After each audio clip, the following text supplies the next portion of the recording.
Boa noite, estamos ao vivo. Se você está vendo esse vídeo no seu feed, não se esqueça, isso aqui é uma super live com o Estevão Fernandes. Fica até o final dessa live. Boa noite todo mundo que tá chegando aqui. Olha o Ricardo aí, boa noite Ricardo. Boa noite Pedro, boa noite Estevão, apóstolo. Olha a Camila chegou aqui, o pastor Tiago. Nossa, muito bom ter todos vocês aqui. O pessoal tá chegando. Hoje é um dia convidado. Nossa, nem acredito. Ele chegou. Boa noite, apóstolo. Querido João. Boa noite. Todo mundo tá conosco aí. A paz, meu apóstolo. Uma alegria muito grande estar com você aqui. Estou dando um alô aqui pro meu pessoal, para chamar o pessoal para entrar conosco aqui na live também. Isso aí, ó. Já vamos fazer o seguinte, ó. Quem chegar, boa noite. Já vamos pegar aqui o aviãozinho agora. E pegar esse aviãozinho e mandar para seus 10 primeiros amigos aqui. Vamos fazer com que as pessoas cheguem nessa live.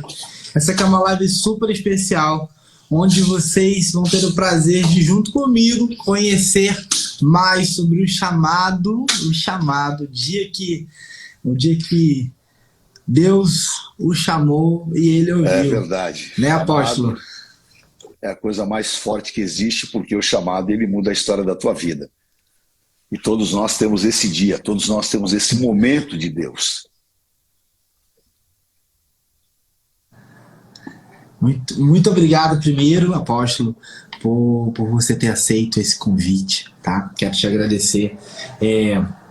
Você é um homem a qual há muitos anos abençoa gerações e gerações de pessoas, não só no Brasil, como no mundo. E o mais incrível é que, além de abençoar no espiritual, que onde as pessoas se conhecem pela Renascer, você é abençoado no social, abençoado através de projetos, abençoado através de missões que Deus chama no seu coração.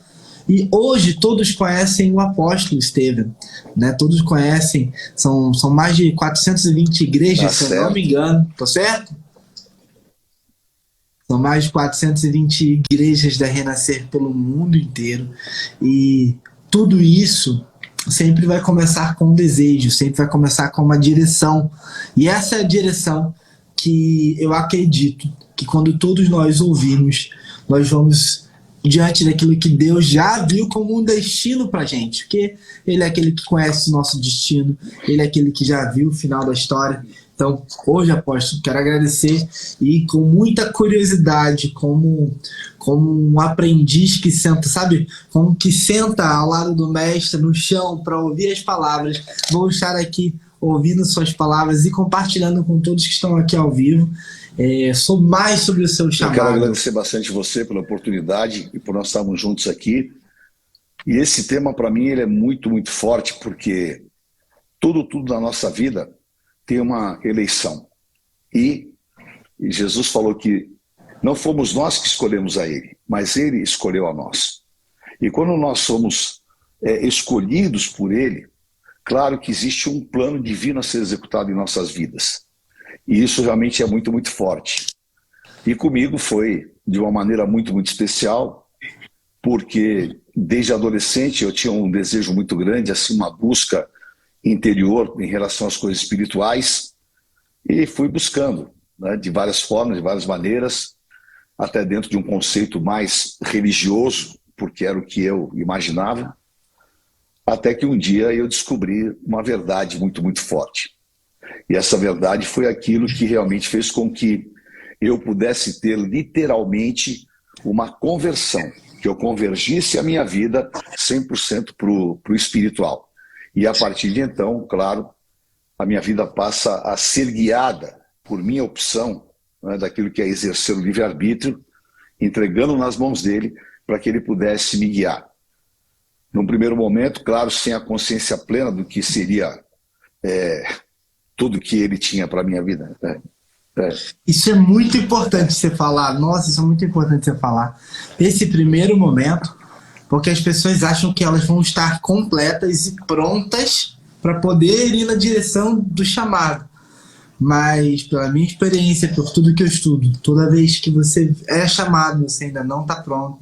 Moisés se sentia gago, se sentia despreparado, Gideão testou várias vezes para ver se era com ele mesmo. E como foi com Comigo você? foi da mesma forma. Na verdade, eu acredito que a sabedoria de Deus em tratar a gente, ela é tão incrível, né? Porque você citou, por exemplo, Gideão. Quer dizer, quando Deus chamou Gideão, ele tinha uma baixa imagem terrível. E também se sentia a pessoa mais fracassada do mundo, porque 7 anos os midianitas assolavam ele e ele achava, caramba, quem sou eu? De repente soa até estranho Deus falar para ele, homem valente. Então acho que ele olhou para o lado e falou, opa, tá falando com quem? Né? Tá falando com o meu vizinho? Esse aí não sou eu. É que, na verdade, Deus estava falando com aquilo que era a constituição dele. Só que isso existe um processo, existe uma caminhada.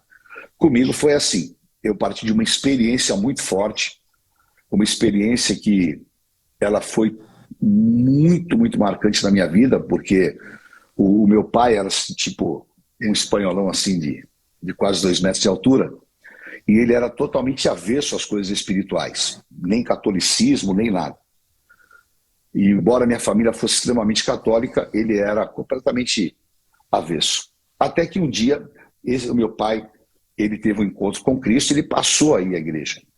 E ele me levava junto, só que eu não queria saber. E a época eu tinha assim, vários preconceitos em relação a tudo, e principalmente a fé. E ele ia numa igreja, que era uma igreja de madeira, na zona sul de São Paulo, e o pastor era negro. E aquilo realmente era assim, muito distante do que eu imaginava. E eu ficava fora, e algumas vezes encontrei alguns amigos, que hoje eu sempre falo o perigo dos amigos que muitas vezes te desviam do chamado, e aqueles amigos, conversa aqui, conversa ali, até que um dia de semana não tinha ninguém, ficou eu sozinho, e de repente, quando eu olhei dentro daquela igreja, havia uma luz forte, algo assim indescritível. E aquela luz, aquela força foi uma energia que me atraiu para dentro. E sem que eu percebesse, eu fui levado para dentro. E quando me dei conta, eu estava ali ajoelhado, diante do altar, chorando. E foi uma presença assim de Deus tão marcante, que aquilo realmente mudou completamente a minha forma de encarar a fé. Aquilo mudou a minha condição pessoal. E ali eu fiz uma entrega voluntária a Cristo. Claro que você sentiu a presença dele e a presença dele te chamou, né? A presença dele fez com que aquele momento eu realmente entregasse a minha vida nas mãos dele, né? E aquilo começou uma revolução interior. Quantos anos você tinha, por curiosidade? 16 para 17 anos. Né? Eu já tinha uma caminhada. Eu nasci na Aclimação aqui em São Paulo, no bairro de São Paulo, e a época era muito ativo. E já tinha sido coroinha, já tinha frequentado outras coisas e tudo mais. E aquele momento foi incrível, porque não foi absolutamente nenhum ensinamento religioso, não foi nenhuma palavra de convencimento, não foi uma indução, nem lavagem cerebral, foi uma experiência verdadeira de um chamado que era algo irrefutável. Deus entrou na minha vida de maneira definitiva. Uau! Pastor, quando eu tinha 5 anos, pastor apóstolo, quando eu tinha 5 anos, eu vi Cristo face a face pela primeira vez. E essa experiência me fez acreditar não mais no Deus de uma religião ABCD, nem no Deus do meu pai, mas naquele que queria um contato próximo, né? Que ele é um Deus de relacionamento. É por isso que o chamado acontece. Tem uma teoria que o chamado é uma volta à origem. Que o chamado é como Deus já sabia do nosso destino, já sabia de tudo o que aconteceria através da nossa história. Ele nos enviou depois de Jesus, todos nós somos filhos, e ele enviou seus outros filhos. E aí, então, a gente começa no mundo como bebê, como criança, vai para a escola, tá no meio de um monte de coisa, e ele quer lembrar a gente quem nós somos aqui. E aí começa a vir um chamado: ei, se lembrem de quem vocês são, se lembrem do porquê você está aí. Eu acredito que um chamado para todos é o chamado de filhos, é o chamado de todos perceberem que são filhos de Deus na Terra. Você acredita que existe esse chamado da eu acredito plenamente, né? Porque, obviamente que eu sempre falo, se alguém não crer em Deus, é muito difícil, é muito mais fácil você crer do que você não crer. Você tem que desenvolver uma série de teorias para justificar a tua incredulidade. Agora, você crer em Deus é muito mais fácil. É só você olhar tudo que Deus faz na natureza, mas a individualidade com que Deus nos trata é algo tão, tão incrível, porque você tem milhões e milhões de pessoas no mundo e nenhuma é igual. Todas têm a sua identidade. Então, eu sou exatamente, os meus filhos têm o meu DNA, eu tenho o DNA dos meus pais, mas eu tenho a minha individualidade, que é reconhecido o quê? Pelas minhas impressões digitais. E eu posso ir no mundo inteiro, não vou encontrar duas pessoas iguais. Só isso já demonstra exatamente aquilo que é a particularidade do chamado, daquilo que é um plano de Deus, que já foi colocado nas nossas vidas antes de nós entrarmos nesse corpo. Porque a palavra fala que antes da fundação do mundo, Deus já nos designou. Então, nós viemos com uma missão determinada por Deus, e essa missão está exatamente dentro daquilo que é o nosso chamado. Tanto que o Salmo 139 fala que quando nós éramos uma massa informe no ventre das nossas mães, Deus escreveu todos os nossos dias. É a constatação verdadeira de que nós temos um destino determinado por Deus e que nós temos a livre escolha de vivê-lo ou não. E quando você faz a opção correta de vivê-lo, aí você então vai experimentar a vontade de Deus, que é boa, perfeita e agradável. E o que eu vejo muitas vezes é as pessoas distanciadas daquilo que é o chamado de Deus para elas. E elas fazem uma opção errada. E essa opção, claro, que tem consequências na vida. Agora, efetivamente... Verdade. E tem consequências em todas as áreas, né? Aí a pessoa vai querer prosperidade, ela vai querer liberdade, ela vai querer tantas outras coisas que ela não vai encontrar fora daquilo que ela foi chamada a fazer. Porque se você não fizesse a sua parte, quem faria? Ou quantas gerações seriam necessárias para que fosse feito tudo o que você fez hoje na Terra? É verdade. Pensa nisso. Muitas vezes, eu até outro dia estava conversando com a bispa sobre isso, né? Eu falei para ela, você já pensou se numa das nossas brigas, quando nós éramos namorados, porque nós ficamos brigados um ano, né? A gente namorou 6 anos e a gente ficou brigado 1 ano. E eu falei, você já pensou se nós não tivéssemos voltado, se eu tivesse casado com uma outra pessoa, você tivesse casado com outro homem, nós teríamos abortado tudo aquilo que era realmente um plano de Deus para as nossas vidas, né? Então isso é muito, muito sério. É muito sério isso. Nossa, que incrível. Quantas vezes nós estamos abortando os sonhos de Deus por não ouvir aquilo que Ele está gritando com a gente? Uma coisa que a gente ouve muito hoje, que é a palavra propósito. E por que eu trouxe a luz para a palavra do chamado? Porque aqui, hoje você já vive seu propósito, já deixou o legado. Tem pessoas que acham que legado é para depois de morrer. Não, você deixou seu legado, ele está estabelecido. Mas o propósito da sua vida hoje só é claro porque um dia aquele chamado, aquela centelha sem uma direção clara foi ouvida. Então as pessoas estão falando assim, olha, no dia que eu descobrir o propósito da minha vida, eu vou começar a fazer alguma coisa. Eu vou começar a fazer algo para Deus, eu vou descobrir como eu vou ajudar as pessoas. Quando eu tiver o propósito, minha vida vai ser perfeita, eu não vou sentir mais eu não vou me importar de trabalhar, não vai ser mais cansativo. Eu falo para elas, para essas pessoas que me falam isso, eu falo assim, então quando você descobrir, você me avisa, porque esse aí que não cansa, eu ainda não conheço. Mas eu falo uma coisa, se você ouvir para onde seu coração está te mandando ir, no final isso vai ser revelado. E existe esse engano hoje. Por isso que comecei a falar de chamado e trazer pessoas como você, trazer pessoas que um dia ouviram uma centelha. E daquele menino de 16 anos para cá, tantas coisas mudaram. E qual foi o dia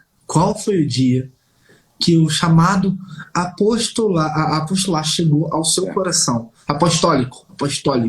Que o chamado apostólico chegou ao seu coração. Nós sabemos, né, que existem os pastores, os evangelistas e existem os apóstolos. Nós temos hoje Paulo como uma das maiores referências, né, de apóstolos que todo homem pôde ver, pôde ler a história.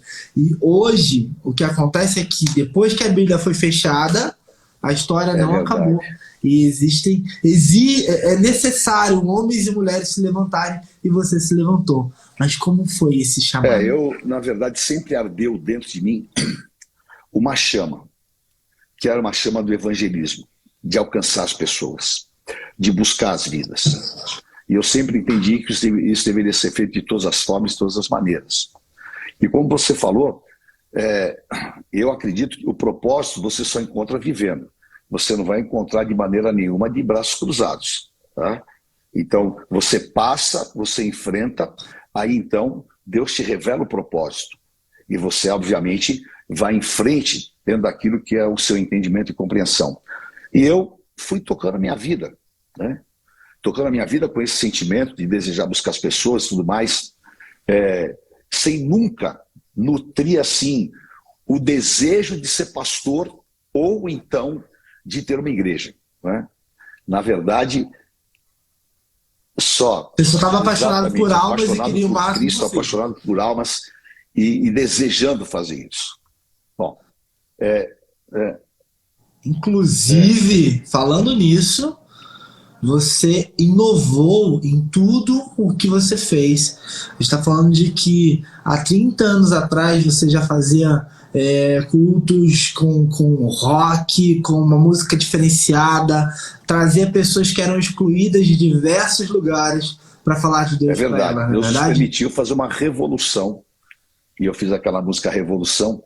Revolução está no nome de Deus, exatamente em função disso, porque esse desejo, ele nos mostrou que nós tínhamos caminhos para chegar até as pessoas, que nós poderíamos atingir o coração das pessoas sem aquele formato ou aquele formalismo que muitas vezes a religião impunha e que criava tantas barreiras e que estabelecia um estereótipo de pessoa. Então, eu comecei a entender e Deus começou a me mostrar isso, e nós começamos então as reuniões de evangelismo usando como apelo a música e todos os ritmos, e principalmente o rock and roll. E isso foi uma revolução, porque até então não se permitia a bateria na igreja, não se permitia a guitarra, era tudo muito realmente... Bater palmas de forma alguma, dançar. Nossa, impossível. Era abominação. Ó, eu costumo dizer que o chamado tem efeito colateral. A Maria foi agraciada, mas assim que ela foi chamada, ela já teve que se deslocar, não foi nada fácil. E quando você ouviu esse chamado e começou, muitas vidas estavam de fato se convertendo a Jesus, muitas pessoas largando a droga, cigarro e bebida, chegava bêbado. Tem um relato de pessoas que iam bêbadas para lá e lá aceitavam Jesus e eram libertos da bebida. Mas se você foi atacado por ouvir esse chamado, você de alguma forma, pessoas se voltaram contra você por isso? Assim, literalmente, nós somos massacrados, né? Porque falavam que a gente era da nova era, e naquela época se falava de nova era, aí falava isso, falava aquilo, e é uma loucura. E, obviamente, uma perseguição incrível, porque as pessoas não entendiam. Só que nós nunca nos importamos com isso, porque nós estávamos assim focados no fruto. E nós não estávamos preocupados em sabe, que as pessoas nos aceitassem dentro de um contexto religioso. Não, nós queríamos fazer a obra, nós queríamos conquistar as vidas E nós vimos frutos, como você falou, a gente começamos as reuniões lá na Lins, e era uma loucura. Todas as segundas-feiras, mais de... Tive o prazer de conhecer lá contigo.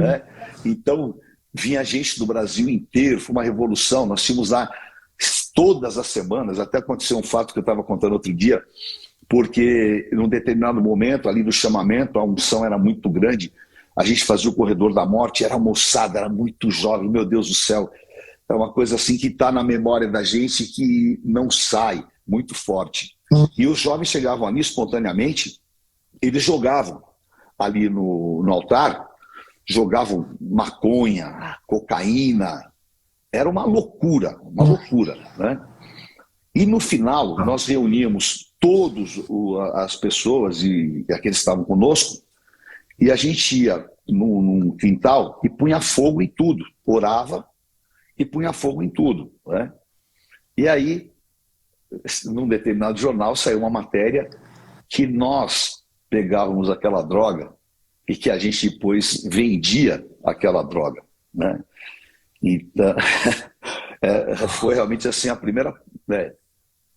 O inimigo é sujo, né?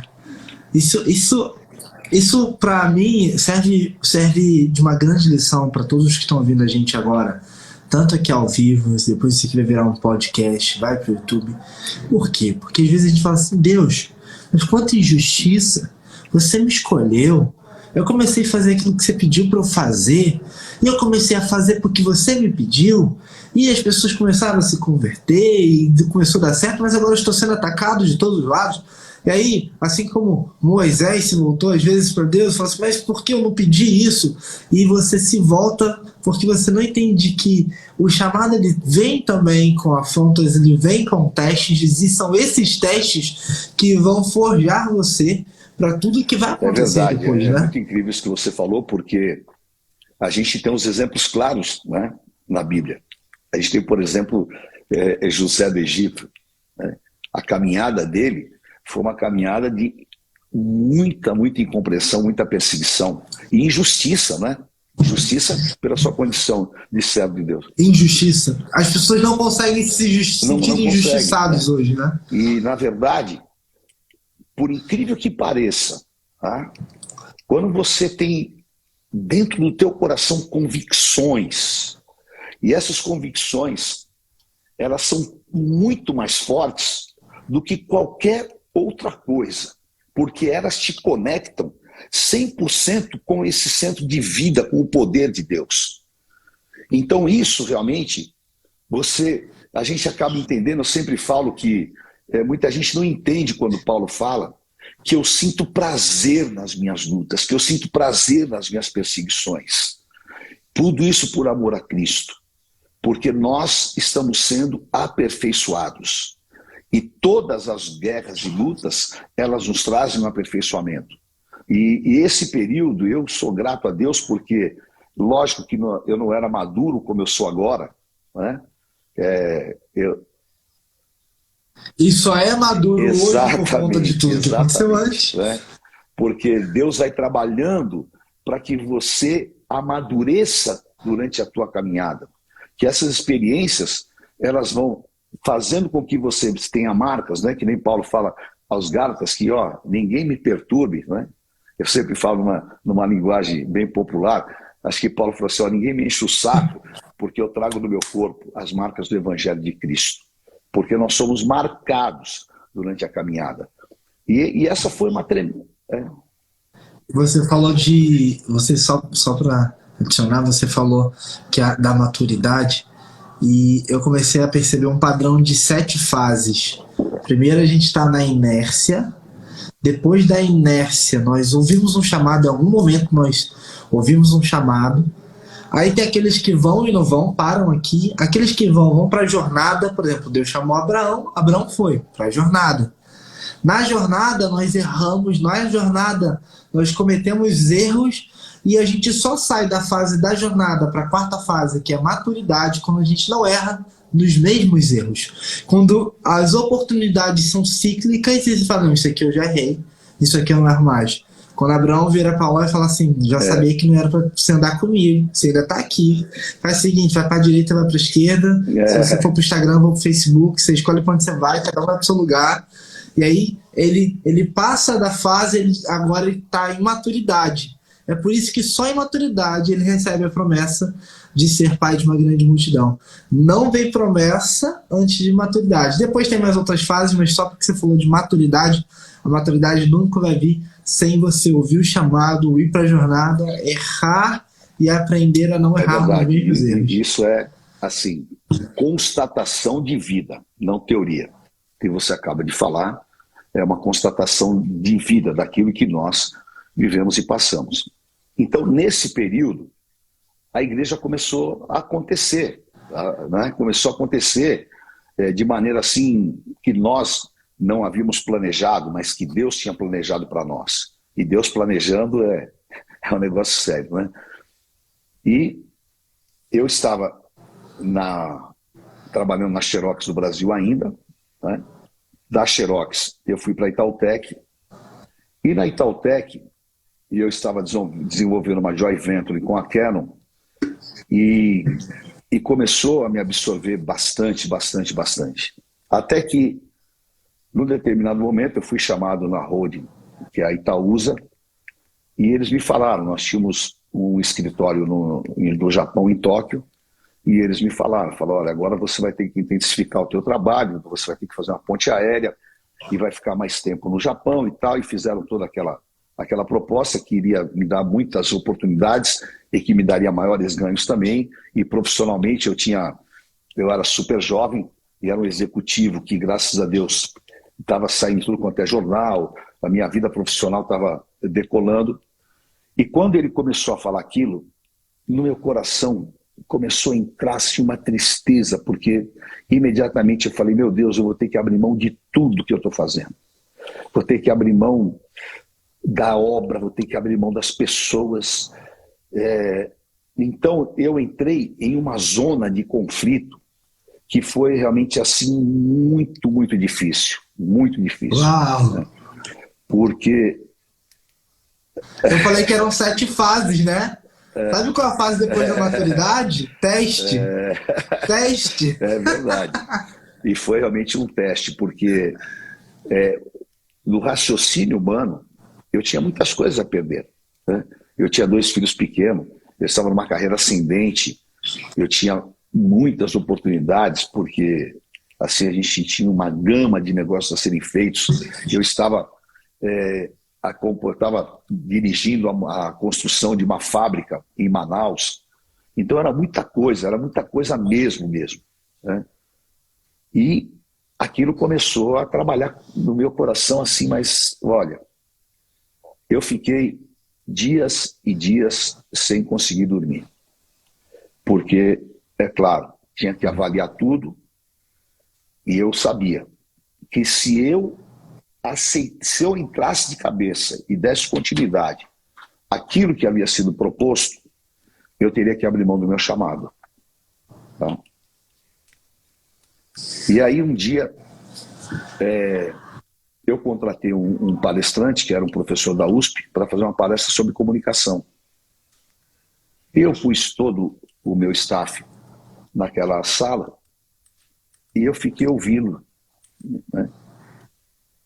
E Deus começou a usar aquele homem sem ele saber, né? Porque ele estava falando sobre a comunicação na hora certa e no tempo certo. E quando ele falou aquilo, meu coração começou a ferver, porque eu falei, meu Deus do céu, se eu perder o tempo de Deus na minha vida, não volta mais. Se eu perder aquilo que é realmente o momento de Deus para a minha vida, eu vou estar completamente fora de tudo que Deus pode fazer. E fui para casa. E aí, de um lado, eu ouvia, tá? Como é que vão ficar os teus filhos? Não tem mais viagem para o exterior, não tem mais escola particular. Como é que é isso? Como é que é aquilo? Né? E do outro lado, eu ouvia, tá? Você não pode abandonar o teu chamado. Você não pode abandonar a tua vida. Até que eu tomei um banho, cheguei em casa, tomei um banho e fui dormir, acordei de madrugada. E eu morava num sobrado e eu tinha uma garagem. Eu abri a janela e comecei a orar. Eu morava bem próximo ao Parque da Aclimação. Eu comecei a orar para toda aquela vegetação e comecei a orar e falei: Deus, fala comigo. Fala comigo porque eu preciso tomar uma decisão, e essa decisão, ela não envolve só a minha vida, envolve a vida da minha esposa e dos meus filhos. Essa decisão envolve meu futuro. E eu tenho realmente, assim, essa insegurança nesse momento de poder abrir mão de tudo isso. E comecei a orar. E aí, Deus falou comigo naquele dia, tá? De forma audível. Eu estava assim debruçado na janela e eu sentia assim como uma presença forte, quente ao meu lado. E ele falou: eu te chamei. Se os homens podem te dar tudo isso, porventura eu não posso te dar muito mais. Ele falou: dá o passo que eu estou te mandando. E aquilo foi assim realmente explosivo dentro de mim. Explosivo. Eu acordei a bispa e falei para ela: olha, não tem mais como. Você se prepare. Talvez a gente possa enfrentar uma situação difícil, talvez a gente tenha que tirar as crianças da escola. Eu não sei nada. Eu só sei que Deus falou comigo. E Ele vai nos dar tudo aquilo que nós precisamos. E aí eu fui e pedi demissão da Itautec. Foi um processo muito louco, né? Uou!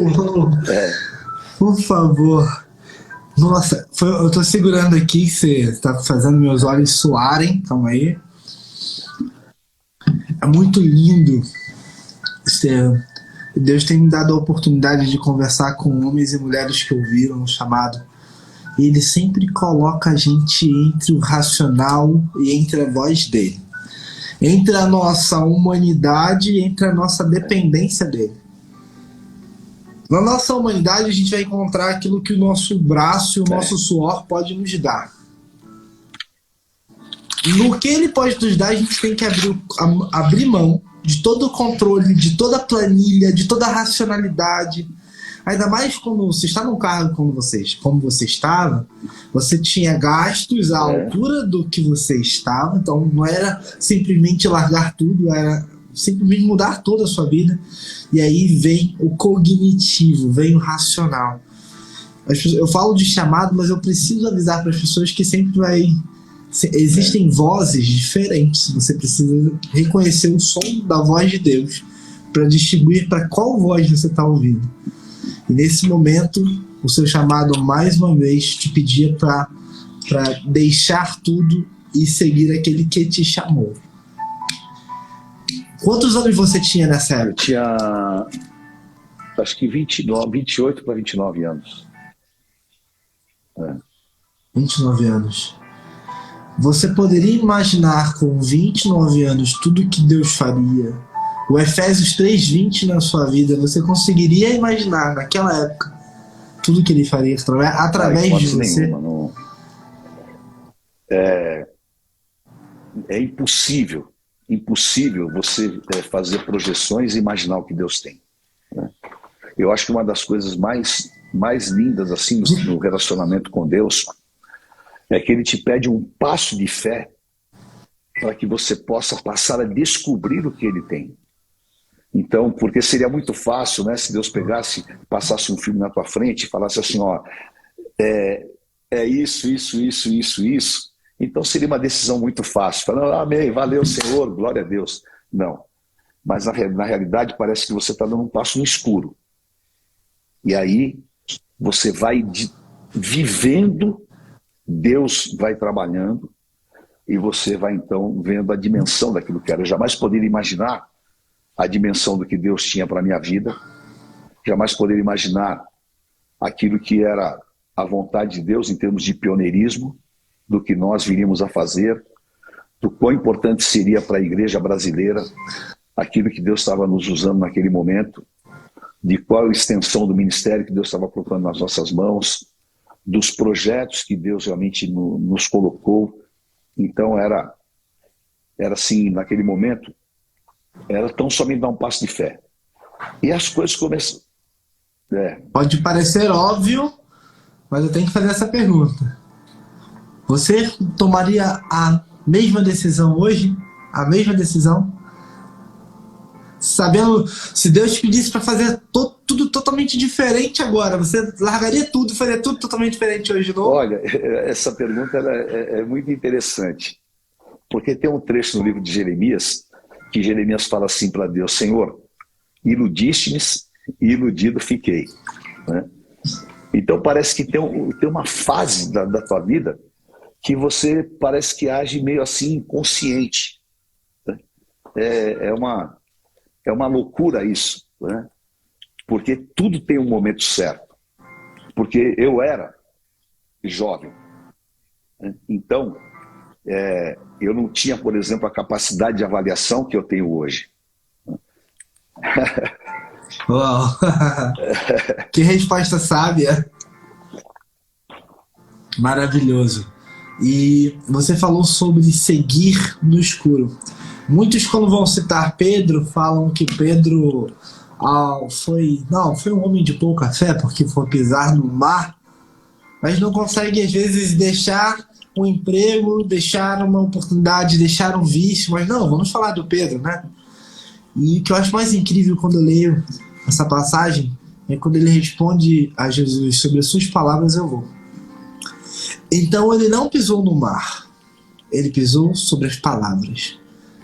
Ele pisou sobre o chamado que ele recebeu. Calma aí, foi você quem chamou, eu tô indo. No meio do chamado pode ter momentos que vai ser difíceis, sem dúvida. Você tem essa história para compartilhar, você tem aquele dia que é o dia mais escuro antes do amanhecer, aquele dia mais escuro antes do amanhecer.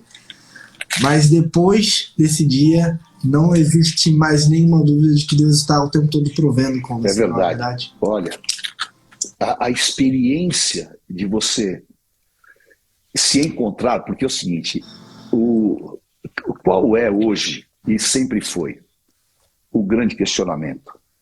As pessoas, elas não se encontram, né? E elas não se encontram consigo mesmas. E isso vai causando e acumulando frustrações interiores. Então, quando você tem esse encontro com Deus, você passa a ter uma direção na tua vida. Então, aí você vive uma vida realmente diferente. Porque, lamentavelmente, as pessoas acabam fugindo desse encontro. As pessoas acabam, muitas vezes, por uma série de barreiras que elas são mentirosas. A pessoa, ela foge desse encontro. Mas quando as pessoas entendem e elas se abrem, Deus realmente revoluciona a vida da pessoa. E ela passa a viver aquilo que Jesus falou lá em João 10:10, a vida abundante. E não tem outra forma de viver se não for assim. Porque a vida abundante é para os filhos. Jesus falou assim, ó: quem não for digno de deixar pai, mãe, filhos e filhos por amor a mim, não é digno de mim. Mas aquele que fizer isso vai receber, não na eternidade, mas aqui, 100 vezes mais. Mulheres, filhos e bens. Então, tudo que eu faço, eu estou semeando e a colheita vem. Para os filhos dos meus filhos até 1000 gerações. Uau. Essa é a minha experiência de vida. Amém. Porque aquilo que... né? Eu ouvi do Daudi nesse final de semana na igreja, onde ele disse: as pessoas achavam que a bênção de Abraão era a bênção da prosperidade, quando não entenderam que era uma bênção geracional. É que era uma geração mais próspera que a outra. E que o que as pessoas não entendem também é que em Cristo, né, nós temos a plenitude dessa bênção. Gálatas 3:13, né, fala que Jesus se fez maldito para que nós fôssemos benditos, para que a bênção de Abraão chegasse até nós. Então, efetivamente, ela é geracional. e nós somos sucessores dessa bênção, porque ela é plena, né? Então, se eu persigo apenas a prosperidade, eu estou fora dessa bênção. Mas se eu busco a bênção plena, né, que estão concentradas nessa promessa de Abraão, que é a bênção da família, a bênção da própria condição pessoal, o bem-estar, a bênção de uma vida espiritual verdadeiramente e com relação com Deus, e consequentemente uma bênção de prosperidade, que ela não está... Consequentemente, certeza, uma bênção, né, de prosperidade. Porque... eu ouvi algo... Pode falar. Pode falar. Eu ouvi algo que veio de uma ministração que você fez e foi tão importante, né? Foi tão importante. Eu já tinha lido essa passagem, mas eu acho lindo como as passagens da Bíblia, elas conseguem se desdobrar. É como se você tivesse lido, um véu se abre sobre o mesmo versículo. E você lendo Efésios 1, 8 e 9, no finalzinho do 8 para o 9, aquilo ficou guardado aqui no meu coração. Foi assim, ó: Deus, em toda a sua sabedoria e entendimento, fez o que havia resolvido e nos revelou o plano secreto. Quando eu li o plano secreto, eu falei assim: deixa um plano secreto. Isso é nome de livro, isso é nome de filme. O plano secreto. Imagina na reunião, Deus Pai, Deus Filho, Deus Espírito Santo, ó, tem um plano pra eles lá. E o mais incrível é que ele continua assim, e esse plano eu falei, o que ele vai revelar o plano. Prestei atenção muito bem no versículo, está na Bíblia, tá, gente? Depois eu mando o versículo aqui para vocês.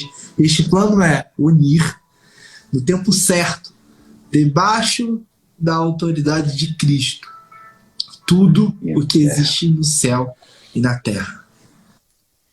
O plano secreto já foi escrito e o chamado nunca vai estar longe de você entender que você tem que estar debaixo de Cristo em tudo que você fizer.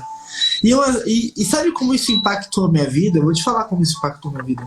Porque meu relacionamento com Cristo era... eu aqui falava Cristo, Cristo, Cristo. Eu oro para Cristo, Cristo, Cristo.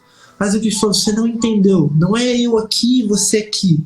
Eu quero estar aqui, aparelhado, lado a lado.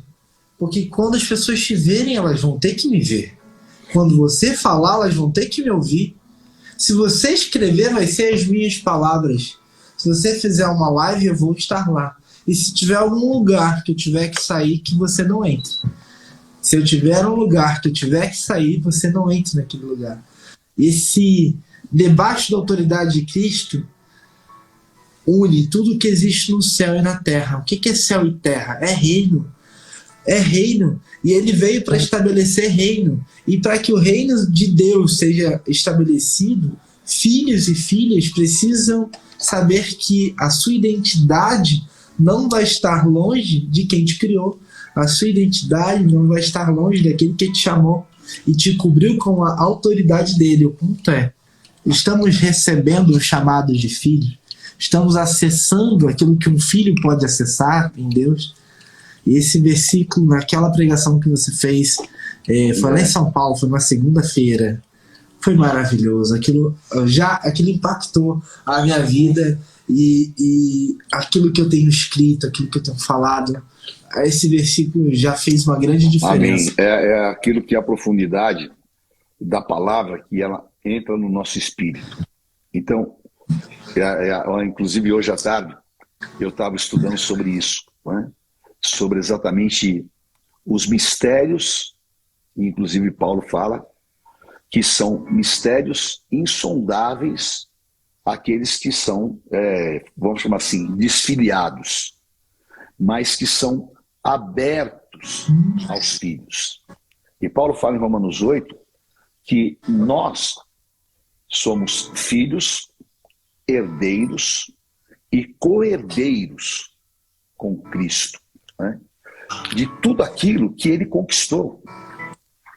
E é muito impressionante isso, porque quando eu me torno filho, a experiência incrível, né, do filho pródigo, quando a gente fala sobre chamado e sobre nós nos movimentarmos na direção do chamado. O filho pródigo, ele pegou tudo que ele tinha da casa do pai, detonou, foi lá, saiu com a mulherada, fez orgias, tudo mais, e no fim acabou se alimentando da comida dos porcos. Mas ele se lembrou que tinha um pai, e ele não queria nem voltar na condição de filho, ele queria voltar na condição de trabalhador. Mas quando ele chega, o pai o recebe como filho, põe um anel no dedo dele. Amém. E dá a ele a herança. E uma coisa muito interessante é que o irmão que ficou lá ficou injuriado, se indignou.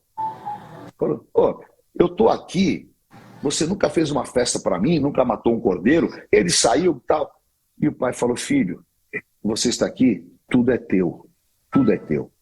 Então, muitas vezes, nós temos um comportamento que ele é um comportamento completamente distanciado do que nós podemos receber. Nós temos tudo aquilo. Tiago 1,17. O nosso Deus é o Pai das luzes, do qual nós recebemos toda a boa dádiva e todo o dom perfeito. Basta tão somente que nós realmente entendamos e assumamos que fomos chamados, eleitos e escolhidos, né, de forma muito, muito especial, para fazermos parte dessa herança. Foi como assim, por exemplo, se você... Aí... Escolhido! Né? Eu amo a passagem de João 15 que Jesus fala, né?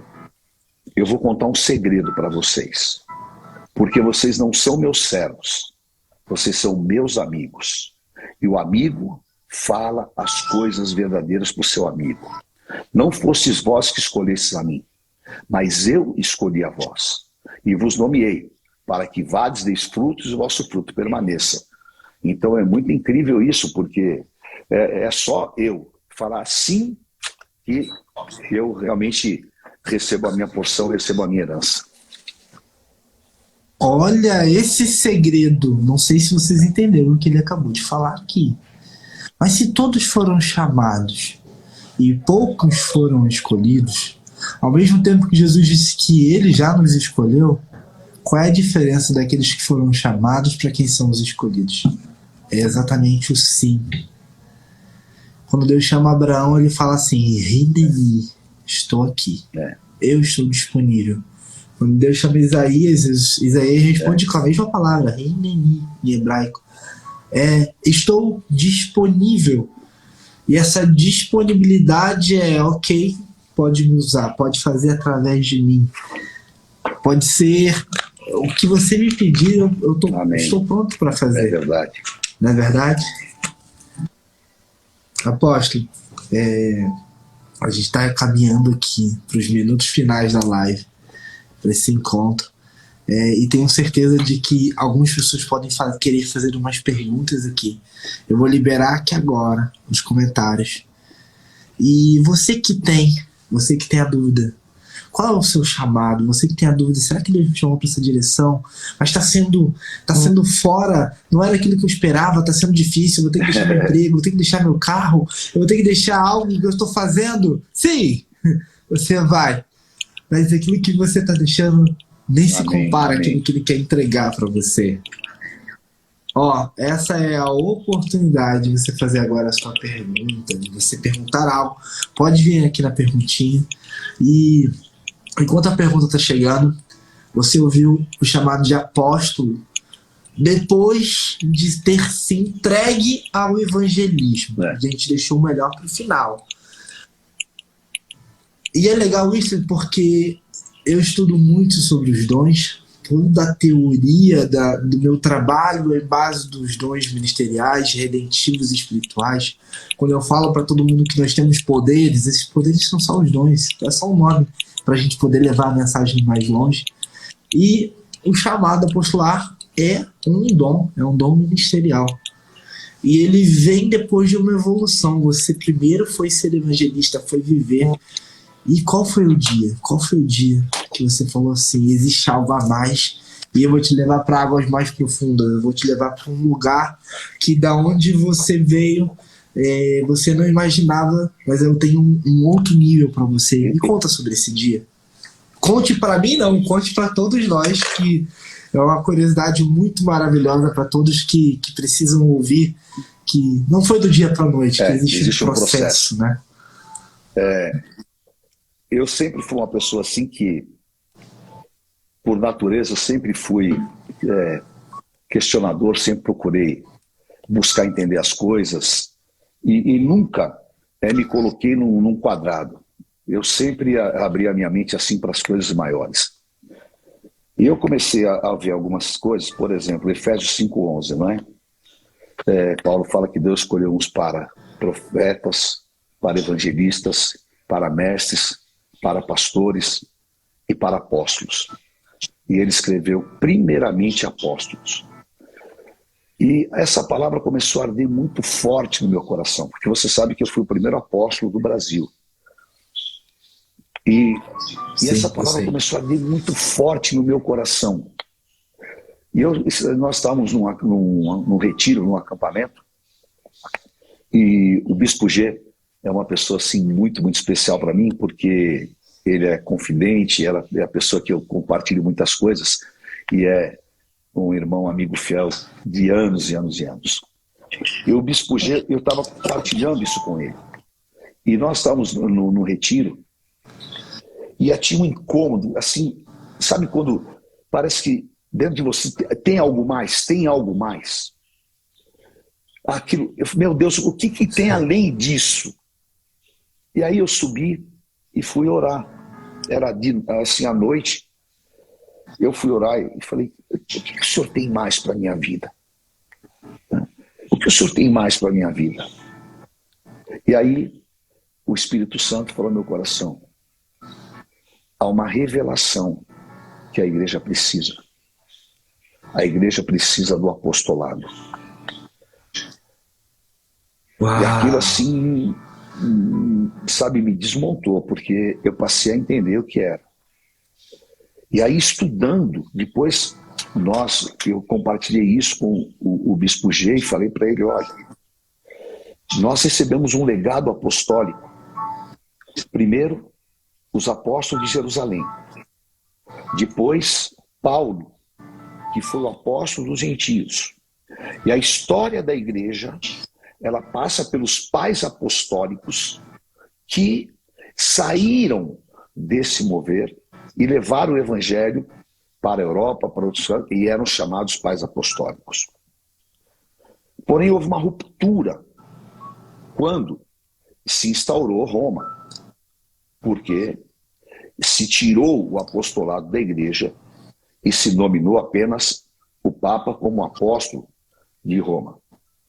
Então, a reforma, ela trouxe o benefício daquilo que era romper com toda aquela religiosidade, com todos os dogmas, com todas as indulgências, só que ela não resgatou o apostolado. E Deus foi me mostrando isso, que era tipo assim, sabe? Eu dei algo para vocês que ficou para trás. Precisa da igreja dos últimos dias ser restituído, porque a igreja precisa da autoridade apostólica. Então, nisso foi crescendo, e foi aonde eu, claro, me submetia ao chamado, me submetia à vontade de Deus, e então fui ungido apóstolo pela Igreja Renascer, e depois difundi para o mundo muito essa visão, porque no ano de 2000 eu estive com Peter Wagner em Singapura, e nós formamos o primeiro Conselho de Apóstolos Mundial. E aí, que é a International Coalition de Apóstolos. E hoje o apostolado é uma grande realidade na igreja, não só no Brasil, mas no mundo inteiro. Isso é lindo demais. Isso mostra, como eu comecei no início, o tamanho do legado, através de vidas e vidas, que foi feito através de ouvir um chamado. E como você falou, e se tivesse dito não? E se não tivesse se levantado? E outra coisa, quando você se levantou, eu aposto que muitos falaram para você: quem é você para se intitular apóstolo? Porque os mesmos que pediram um rei para Israel, quando Saul foi eleito, falou assim: É, quem é esse cara para ser eleito rei? Então, os mesmos que querem é são verdade. aqueles que te E todo, apedrejam. E aí, e todo pioneirismo tem pode um falar, pode preço, né? falar. Você não sai do lugar comum sem pagar um preço. Então, se você quiser sair do lugar comum, se você quiser Sim. realmente desenvolver tudo aquilo que Deus tem para a tua vida, pode se preparar, você vai pagar um preço. Né? Só que, Romanos 5, quem nos justifica é o Senhor. E Jesus deixou um indicador incrível que ninguém pode anular, que é pelos frutos os conhecereis. Entendeu? Uou. Se tivesse a igreja aqui, a igreja estava de pé agora batendo palma. Sem dúvida, isso é lindo que você falou. É pelo fruto. E quando você já sabe quem você é, você não aceita que alguém coloque o dedo e fale assim: você não é isso. Porque a sua identidade já estava estabelecida. Quem te Amém. chamou já havia Amém. testificado no seu coração. É por isso que eu tô falando aqui com cada um de vocês aqui. Às vezes você está ouvindo uma direção, Deus te mandou, talvez você já até ouviu o seu chamado, e no meio do caminho vão se levantar e falar assim: você não é essa pessoa que falava que você era. Quem é você? Você pecou, você fez isso, você um dia lá atrás, e vão querer apontar seus pecados, que essa é a melhor maneira de derrubar você. Vão querer falar que não é verdade. Vão querer te jogar toda a sua humanidade na sua frente. E se você não estiver conectado com quem te chamou, com aquele que te deu a direção, sem dúvida você pode olhar para o lado e falar assim: talvez ele esteja certo, talvez não.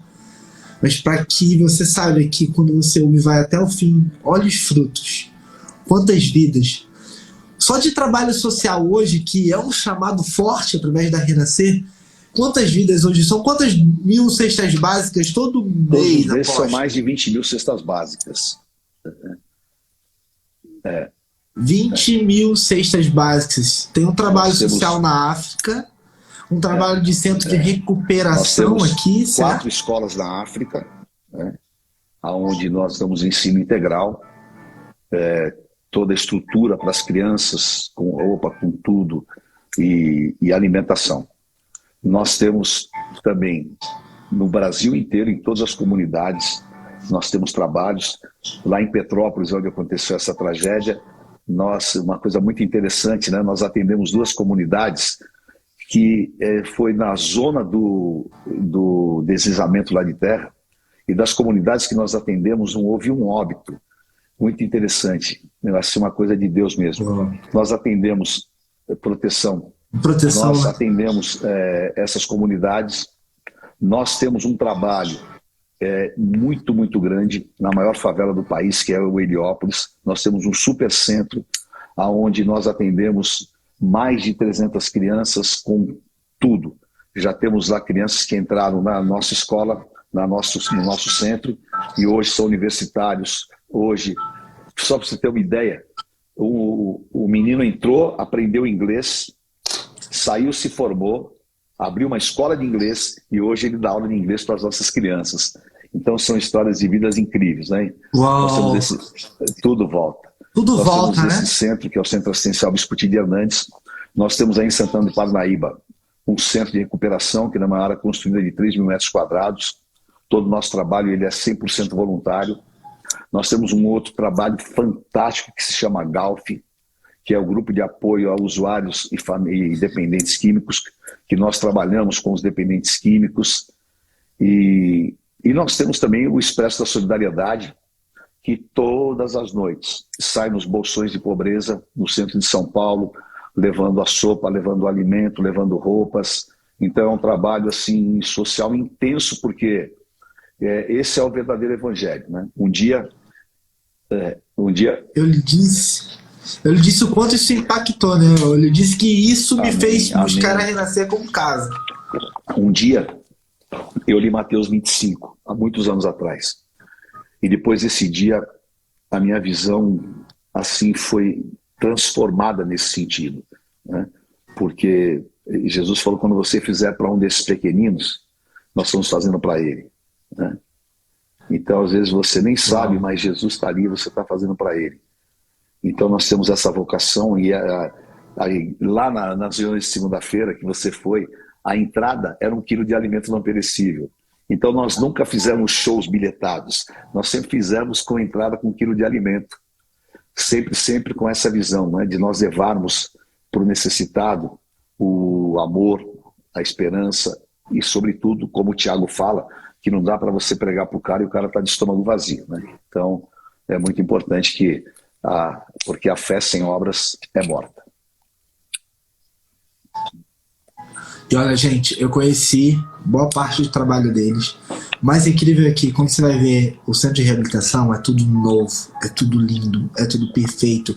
Você vai nas escolas, é tudo novo, é tudo lindo, é tudo perfeito. A gente não tá falando de nenhuma casinha mal pintada, um espaço feio, não. Qualquer lugar que seria digno de um presidente da república entrar e se alimentar naquele lugar com todos. Isso para mim foi uma das coisas que me impressionou, e eu estou falando aqui como um testemunho, pelo amor, pelo carinho que foi feito. Isso é a igreja, isso é amar o próximo como a ti mesmo, não fazer nada que você não fizesse para si mesmo. No dia 30 de abril, junto com o evento que nós vamos fazer lá na Casa da Renascer, também vai ser um grande prazer, apóstolo, estar contribuindo, fazendo parte desses projetos, porque se não for para contribuir, se não for para estar ao lado, solidariamente com os nossos irmãos, não faz sentido nada disso, né? Não faz sentido, porque... Teve uma pergunta para você que eu tenho que deixar, não posso esquecer de falar aqui, ó. Essa eu quero ouvir a resposta. Olha, já falaram para você, falaram que foi muito impactante ouvir o seu testemunho, que não conheciam, que foi incrível ter ouvido. Tipo assim, gente como a gente, olha que lindo que falaram aqui, gente como a gente, viu? Então, essas histórias trazem essa perspectiva, a perspectiva de eu não sabia que para ele foi igual comigo. Olha aqui, tá? Eu tenho uma pergunta que eu quero ver. Quem te inspirou, apóstolo? Quais foram as pessoas que te inspiraram nesse caminho? Bom, pessoas, eu tive um pai na fé, um mentor que se chamava Epaminondas Silveira Lima. Foi um homem assim que realmente me marcou demais. E ele foi uma grande, grande inspiração e uma grande referência para mim. Agora, aquilo que eu fui atraído e que para mim, né, foi um grande referencial espiritual é o apóstolo Paulo. Imaginei que fosse Paulo. Olha, quero inicialmente já te agradecer por tudo, agradecer por compartilhar.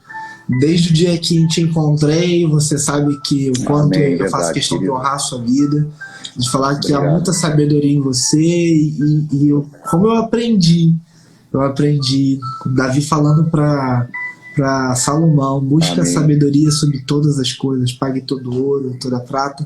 Eu tenho tido o prazer de estar recebendo a sabedoria que vem do alto através de você. Relembro aqui, quero pedir a todos também uma coisa. Hoje em dia nós estamos na era do digital.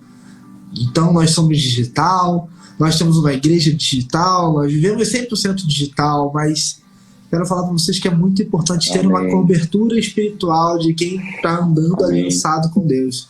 Então, eu tenho um relacionamento maravilhoso com Deus, eu sou um cara que eu amo a palavra, eu amo a presença dele, mas também não abro mão de estar debaixo de uma cobertura espiritual. Então, mais que hoje você tenha acesso a uma live, que você tenha acesso a um YouTube, não deixe de estar debaixo de alguém.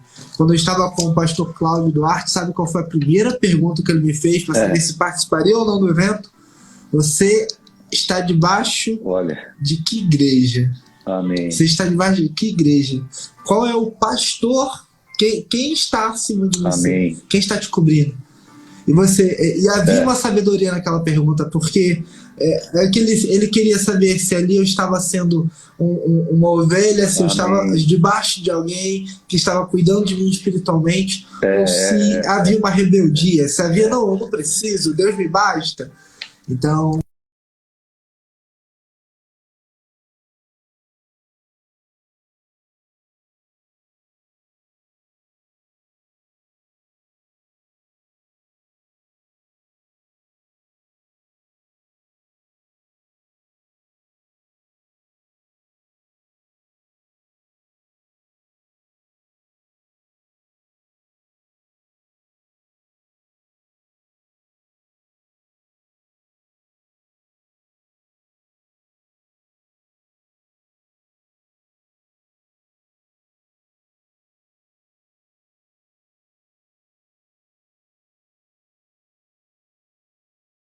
que ainda não ouviram o chamado de Deus, o chamado de andar ao lado de Cristo, que hoje possam decidir por esse chamado.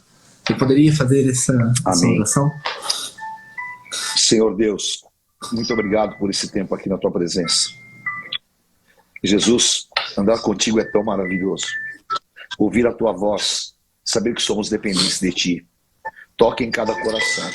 Acende essa chama, que eles possam realmente ouvir a tua voz, porque o Senhor disse: as minhas ovelhas ouvem a minha voz e me seguem. Que esse chamado seja mais importante do que a própria vida. E o Senhor possa conduzi-los em vitória, Pai. Amém. Obrigado pela vida do João, teu servo, a família. E o Senhor possa em tudo abençoá-lo, acrescentar. E a cada vida que está aqui conosco, sejam marcados pelo teu poder e a tua unção. Em nome de Jesus. Amém, Senhor. Glória a Deus. Obrigado, João. Amém. Obrigado mais uma vez por esse aceite ao convite. Amém. Nos vemos no domingo, nos vemos na igreja. E obrigado a todos que estavam presentes conosco. Deus te abençoe. Mais uma vez, muito obrigado. Pela tua disposição, pela tua integridade em servir a Deus.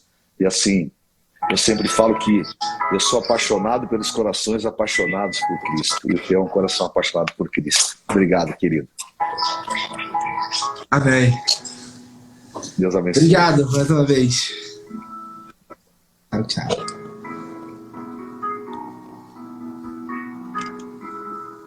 Gente, live maravilhosa. Quero agradecer a cada um de vocês. Essa live vai virar um conteúdo no YouTube. João, eu perdi o início da live. Fica tranquilo. Você pode ir lá no YouTube e ouvir essa live desde o início. Mas isso eu perdi. Você pode ir no Spotify e escrever assim, qual é o seu chamado? E essa live também vai virar um áudio, vai virar um podcast, para que você possa ouvir em qualquer lugar. Quero agradecer mais uma vez a vida de cada um que está aqui. E na próxima terça-feira, vou estar ao vivo toda terça-feira e toda quinta-feira aqui com vocês, para que a gente possa ouvir mais histórias como essa, sobre qual é o seu chamado. Deus abençoe a vida de cada um de vocês. Boa noite.